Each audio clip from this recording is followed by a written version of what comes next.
Now let us start questions of exercise 3.4।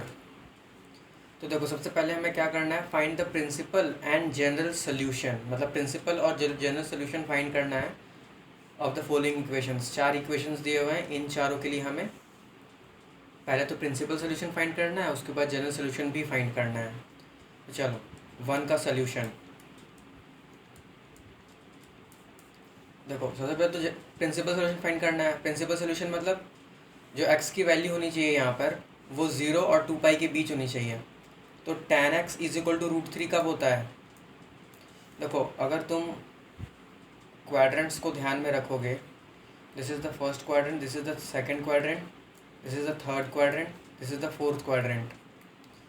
तो एक तो tan फर्स्ट क्वाड्रेंट में पॉजिटिव होता है और एक थर्ड क्वाड्रेंट में पॉजिटिव होता है। tan x is equal to √3 दिया हुआ है, मतलब पॉजिटिव दिया हुआ है। इसका मतलब जो भी x की वैल्यू होगी वो या तो फर्स्ट क्वाड्रेंट में होगी या तो थर्ड क्वाड्रेंट में होगी। इसका मतलब 2 वैल्यूज़ मिलेगी हमें जो प्रिंसिपल सोल्यूशन होगा, है ना। ना देखो, हमें पता है कि tan of π/3 is equal to होता है √3, ठीक है।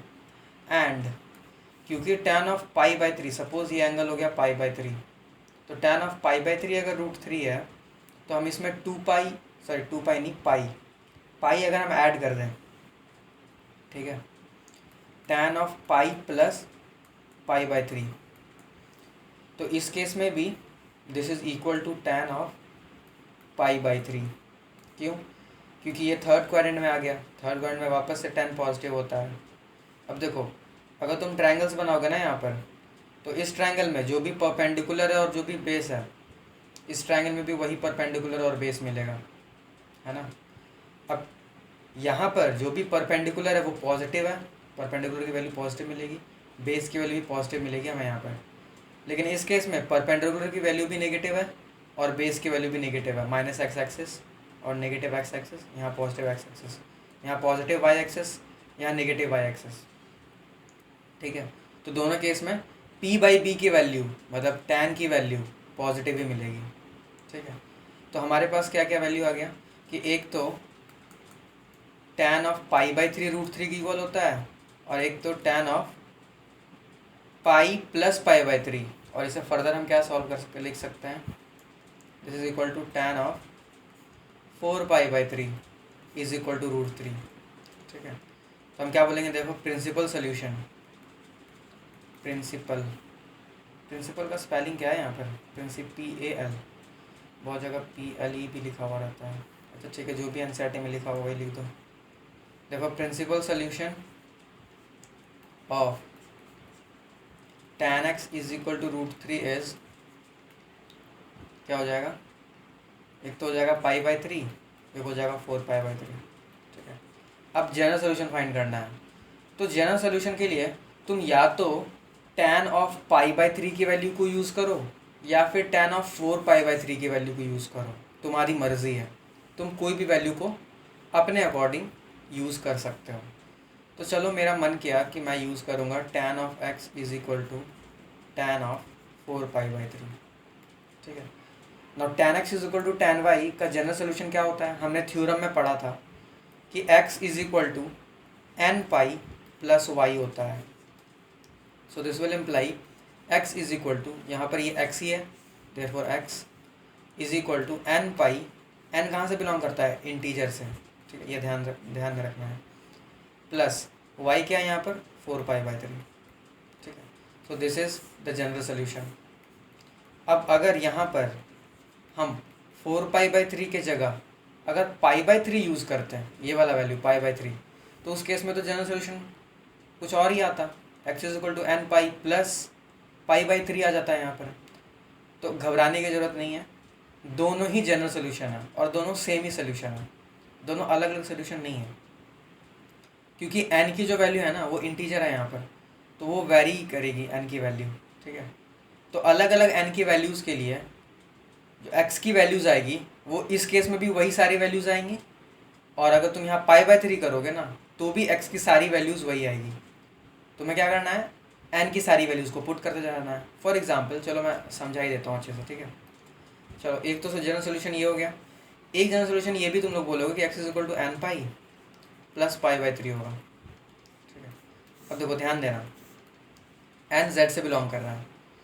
तो देखो फर्स्ट केस के लिए, फर्स्ट केस मैं यहाँ बता रहा हूँ, सेकंड केस इधर बता दूंगा। ठीक है, देखो एन की वैल्यू अगर मैं 0 पुट करूँ तो एक वैल्यू मिल गया 4 पाई बाई 3। अगर मैं एन की वैल्यू 1 पुट कर दूँ तो पाई प्लस 4 पाई बाई 3, इसका मतलब 7 पाई बाई 3 मिल जाएगा हमें, है ना। उसके बाद चलो एन की वैल्यू मैं 0 पुट कर दे, नहीं 0 नहीं, 0 हो गया ना, 0 हो गया, 1 हो गया, चलो -1 पुट कर देते हैं। अब -1 पुट करेंगे तो क्या हो जाएगा, पाई बाई 3 मिल जाएगा। देखो यहाँ पे माइनस पाई हो जाएगा ना, तो -3 pi plus 4 pi divide by 3, तो पाई बाई 3 मिल जाएगा। ठीक है, अब देखो यहाँ पर तुम 0 पुट करो तो ये था n इज इक्वल टू 0 के लिए, ये था n इज इक्वल टू 1 के लिए, ये था n इज इक्वल टू -1 के लिए। यहाँ पर क्या करो, n इज इक्वल टू 0 के लिए फाइंड करो तुम, तो n इक्वल टू 0 के लिए तुम्हें क्या मिल जाएगा, पाई बाई 3। और तुम इधर n इज इक्वल टू 2 के लिए भी फाइंड कर सकते हो, n is equal to -2 -3, n की वैल्यूज़ तुम इंटीजर से जो चाहो वो ले सकते हो। ठीक है, वो सारे x क्या होंगे, जनरल सोल्यूशन में आएंगे। ठीक है, तो यहाँ पर n इज इक्वल टू 0 के लिए हमें मिल जाएगा pi by 3, n is equal to 1 के लिए क्या मिलेगा, देखो 1 पुट करो तो मिल जाएगा 4 पाई बाई 3। ठीक है, अब यहाँ पर n is equal to 2 put करो, 2 पुट करोगे यहाँ पर अगर, तो 2 पाई और यहाँ पर हो जाएगा 6 + 7 पाई बाई 3। ठीक है, तो देखो n इज इक्वल टू 1 के लिए हमें ये मिल गया, n इज इक्वल टू 2 के लिए ये मिल गया। तो बस थोड़ा सा शिफ्ट हुआ, देखो वैल्यूज तो सेम ही मिल रहा है ना हमें। यहाँ पर n इज इक्वल टू 0 के लिए जो मिल गया, यहाँ पर n इज इक्वल टू 1 के लिए वो मिल रहा है। यहाँ पर जो 1 के लिए मिला, यहाँ पर वो n इज इक्वल टू 2 के लिए मिल रहा है। यहाँ पर जो n इज इक्वल टू -1 के लिए मिला, यहाँ पर n इज इक्वल टू 0 के लिए मिल रहा है। ठीक है, ऐसे ही सारे वैल्यूज़ जो होंगे ना, सारे वैल्यूज़ सेम ही होंगे, बस n की वैल्यूज़ अलग अलग रखने पर शिफ्टिंग हो जाएगा, मतलब वैल्यूज़ का। n इज इक्वल टू 1 पे हमें कुछ अलग वैल्यू मिल सकता है, n इज इक्वल टू 2 पे अलग वैल्यू मिल सकता है, लेकिन ओवरऑल जो सेट आएगा ना, वो सेट दोनों सेम ही आएगा। ठीक है, इसीलिए बोला जाता है कि दोनों सोल्यूशन क्या है, सेम ही है, अलग नहीं है। तो आई होप ये समझ आया होगा। नाउ नेक्स्ट इज, सेकेंड है sec x is equal to 2। ठीक है, तो second one, sec x is equal to 2 दिया हुआ है, इसका क्या मतलब हुआ, इसे हम लिख सकते हैं cos x is equal to 1/2 taking reciprocal both the sides. ठीक है, वो मैं लिख नहीं रहा हूँ, समझ आना। अब जनरल सोल्यूशन फाइंड करना है, लेकिन पहले प्रिंसिपल सोल्यूशन फाइंड कर लेते हैं। तो देखो cos की वैल्यू पॉजिटिव है ना, तो cos की वैल्यू पॉजिटिव कब होती है, एक तो फर्स्ट क्वाड्रेंट में और एक फोर्थ क्वाड्रेंट में, है ना। तो अब देखो फर्स्ट क्वाड्रेंट के लिए अगर देखा जाए तो मैं बोलूँगा cos ऑफ पाई बाई 3 होता है 1/2। ठीक है, और ये होता है फर्स्ट क्वाड्रेंट में, ये value pi by 3 is in first quadrant. अब मुझे सेम चीज़ चाहिए फोर्थ क्वाड्रेंट में, तो मैं क्या बोलूँगा, cos ऑफ 2 पाई से पाई बाई 3 सब्ट्रैक्ट कर दो। क्यों, क्योंकि this is equal to cos of pi by 3 only, है या नहीं। cos of 2 pi minus theta cos theta होता है। Now this will be equal to, हम इसे ऐसे भी लिख सकते हैं कि this is equal to cos of 6 minus 1, तो 5 पाई बाई 3, है ना। 5 pi by 3 is equal to cos of half is equal to, sorry cos of pi by 3 is equal to half ही होता है। तो हमें दो वैल्यूज़ मिल गई, एक तो मिल गया कि x is equal to pi by 3 होगा, तो मैं यहाँ लिख दे रहा हूँ। ठीक है, जो प्रिंसिपल सोल्यूशन होगा ना, प्रिंसिपल सोल्यूशन वो क्या होगा, x इज इक्वल टू, एक तो हो जाएगा पाई बाई 3, एक हो जाएगा 5 पाई बाई 3, ये हो गया हमारा प्रिंसिपल सोल्यूशन। अब जनरल सोल्यूशन पे आ जाते हैं।